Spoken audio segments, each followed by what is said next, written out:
one looks at the very institution of marriage. And I will now proceed to discuss the issue of breakdown. From Lord Para 6.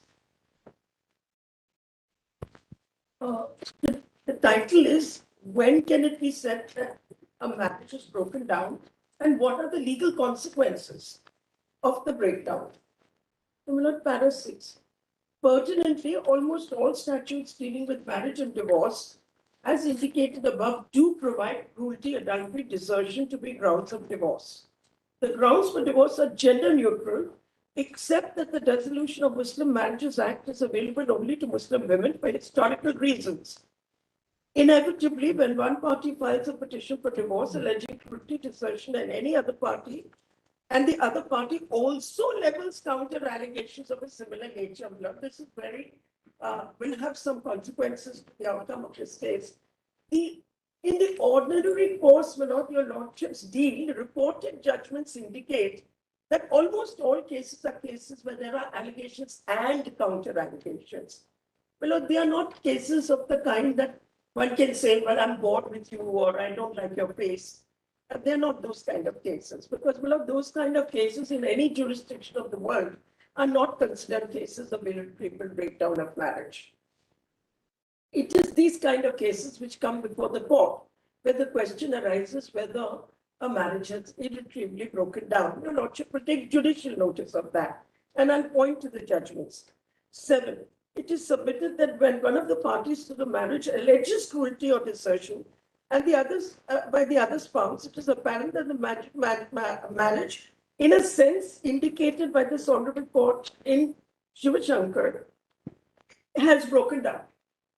While a court of law is able to deal with the financial consequences of the breakdown of marriage and with the welfare of children, there is no way of dealing with mutual expectations of love and affection and amity. And what I'm saying is that there is an area within intimate relationships, and later I'll develop this idea to say the right to have intimate relationships is also a fundamental right. I'm not able to locate, of course, any judgment of this court which says the right to marry is a fundamental right. But, my lord, it is a fundamental right. It is the right to affiliate, and it is part of the right to form associations. Other courts have held, my lord, that it is part of the right to form affiliations of an intimate nature. And I'll extend that argument to say, my lord, the right to enter into an intimate relationship also includes the right to exit an intimate relationship, maybe for cause.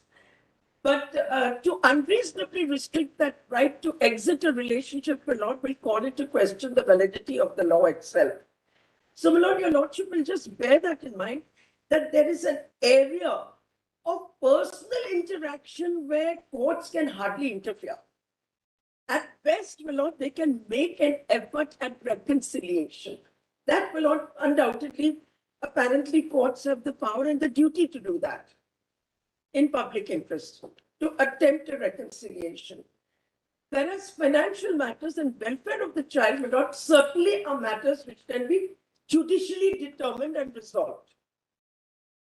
So that is something your lordship will bear in mind, my lord, while dealing with this case. It is, as I read this, at best the court of law can attempt reconciliation in public interest and in the interest of the children of the marriage. My lord, your lordship is well aware of the fact that courts actually stand in loco parentis to children. And in the best interest of the children, they can do whatever they wish to do on the principle of welfare of the child. That is why, my lord, questions of custody have never presented an issue for the court. It's really the emotional relationship which presents issues for the court. All other issues, my lord, are capable of resolution either by simple application of mathematics. My lord, we know that when it comes to a question of alimony, this court has held that a woman is entitled to be to live according to the standard of living to which the husband is accustomed. There's already a standard, but not fixed, for the grant of alimony or maintenance. But for an emotional breakdown, there can be no standards fixed. So that should be also a factor which would lead the court to conclude that if a marriage is broken down irretrievably, then it should get the imprimatur of the court. Now, my lord, I come to the word breakdown. In the expression, irretrievable breakdown of marriage must be understood in its ordinary meaning, namely, something that has been rendered asunder. The word irretrievable is that what has been broken could not be put together. So, my lord, these are the standards by which courts have come to the conclusion whether this issue is invoked at all.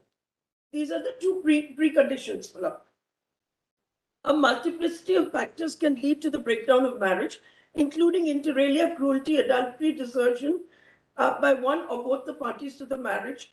In other words, mutual expectation of support and amity, which is expected during the subsistence of marriage, disappear and in turn lead to devastating and stigmatizing circumstances. In every case where cruelty, desertion, and adultery are alleged, it is apparent that there is a breakdown of marriage. So, my lord, the breakdown of marriage is consequence of something else.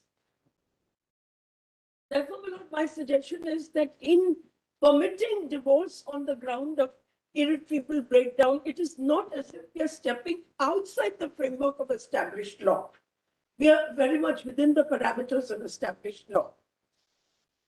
Because, my lord, your lordship knows, even under Article 142, the law declared by this court is that you cannot supplant a statutory provision.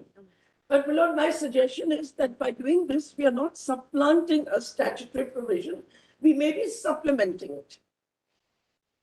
And that is permissible. My lord, in my opinion, the leading case on interpretation of 142 is the Union Carbide case, which will be cited shortly, where, my lord, a settlement, a suit was pending in the High Court.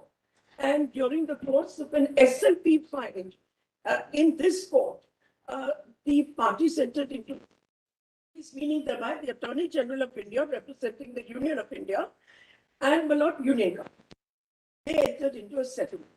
And my lord, the settlement was made an order of the court. Now, my lord, this was done without consulting the affected community, that is the victims. And they therefore find a petition in this honorable court seeking to challenge that settlement on the ground that they were not heard. And my lord, it is in that case, the court gave a definitive opinion of what are the scope of powers under 142. And this is one of the parameters they laid down. You cannot do something contrary to statute. The law today, you cannot do anything contrary to statute. But my suggestion is that by allowing irretrievable breakdown of marriage, we are not doing anything contrary to statute. We may indeed, my lord, be or furthering the intention of the statute. That's the submission over here. Now, the word irretrievable added to the expression breakdown of marriage, para 9, indicates that the parties have reached a point of no return in the marriage. The only method known to law to examine whether irretrievable stage has been reached is to attempt a reconciliation with the intention to ascertain whether broken marriages can be put into a state of consortium.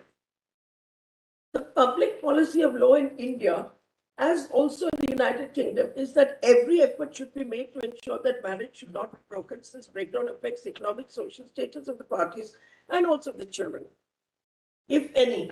It is for this reason that Section 9 of the Family Act casts a duty upon the family courts to make an endeavor to assist and persuade the parties in arriving at a settlement, and reads as follows. Duty of the family court to make efforts at settlement.